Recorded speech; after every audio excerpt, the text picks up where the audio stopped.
Hi, this is Mike Gerdes with the Greater Philadelphia Center for Spiritual Living. And what I want to talk today about was hear no evil, see no evil, speak no evil. How this came up for me today was I happened to be looking at my phone like a lot of us do, look at our smartphones and take a look at the news.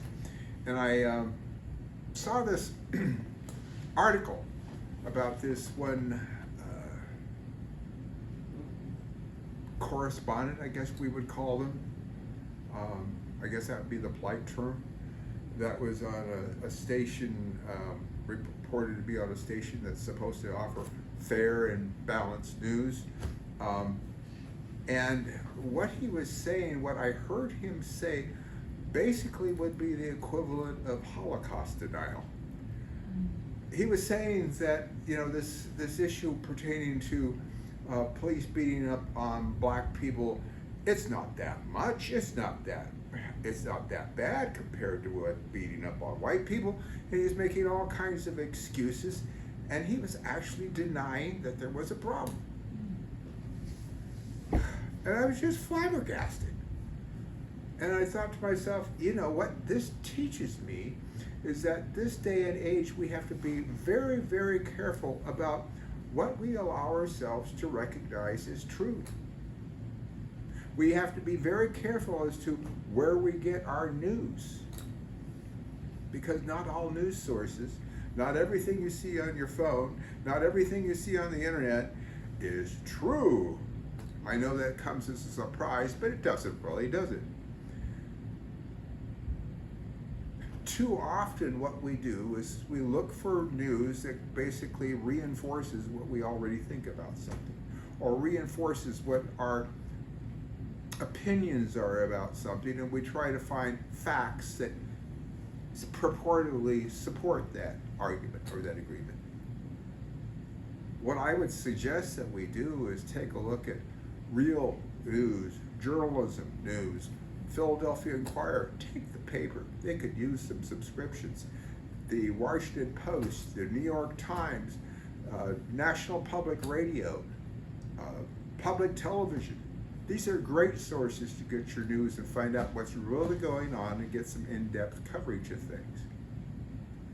Now, having said that, we do need to stand guardian at the portals of our consciousness, according to Emma Curtis Hopkins, and we know that. We've talked about that before.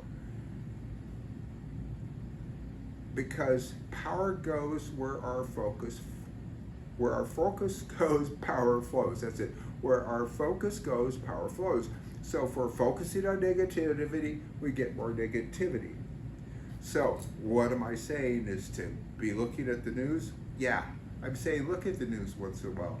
Be informed as to what's going on, because here's the point. We work on a spiritual basis, but then we have something to do. The sixth step of treatment is doing what's in front of you to do. Now, some people get so spiritual, they're no damn good. We have to allow ourselves to embrace the qualities of spirit and then recognize we have moral duties to do the right thing. We can't just bury our heads in the sand. That's another definition or way to look at that. Hear no evil, see no evil, speak no evil. Is that not to recognize that some of that stuff is going on out there? And I'm not talking about evil being an entity unto itself. I'm saying there's some people out there doing some really unintelligent things for some unintelligent use, for some unintelligent purposes. And it's very sad. But that doesn't mean to say we have to get sucked into it. But we do need to be mindful, and we do need to take action, and we do need to speak our minds, and we do need to stand up against intolerance, against racism, against sexism, against homophobia, against the New York Mets. I'm sorry, just joking there. Yay, Phillies. Um, but we need to recognize that there are those that want to rewrite history, want to rewrite the truth, and we won't allow that to happen.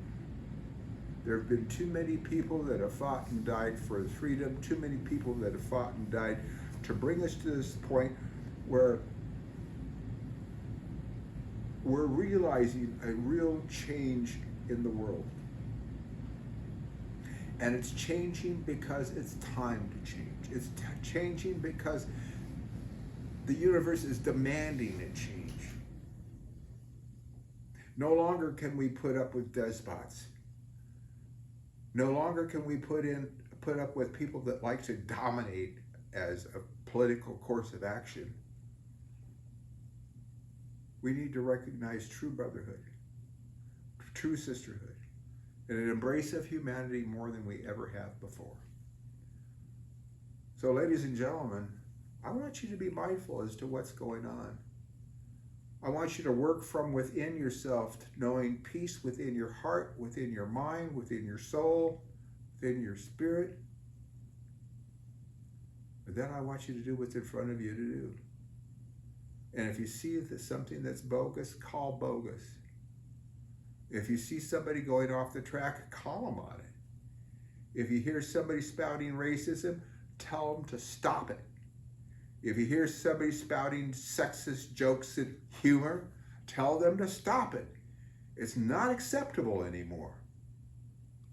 And the only way that we can get society to change is if we recognize you and I are leaders of society. Let's accept our role in that and move forward from here on. I want to thank you for joining us. Tomorrow you get to hear Reverend Dr. Maxine, and then on Sunday she's got a wonderful talk to prepare for us. And also check out cslphilly.org for our website. That's a way to link to our streaming videos and to take a look at other love notes that have happened, because we do them 6 days a week. And it's an opportunity to make your contributions. And also it tells you about upcoming classes. And by the way, a free book study is starting Saturday, June the 20th at 10 a.m. Eastern Time. And you can just bring your Science of Mind textbook, and we're going to go through the Science of Mind textbook from the preface through to the glossary, 1 hour each Saturday morning.